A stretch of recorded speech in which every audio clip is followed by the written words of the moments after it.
What's up guys, in this short tutorial I will show you how to use the blur tool in Photoshop CC. This should be quite an easy tutorial, everything you need will be listed in the description below.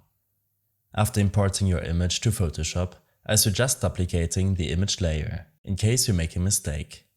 Simply right-click the layer and select Duplicate Layer. On this window, simply name the copy and select OK. When this is done, select the top image and then, in your toolbar, select the blur tool. In case you're unable to find it, then make sure to locate it under Edit Toolbar. After selecting the Bluetooth tool, you can see the blur radius with this circle. You can change the radius with this slider system, and below I like to use a hardness of about 30%. You can then proceed to left-click and hold to apply the effect on your image.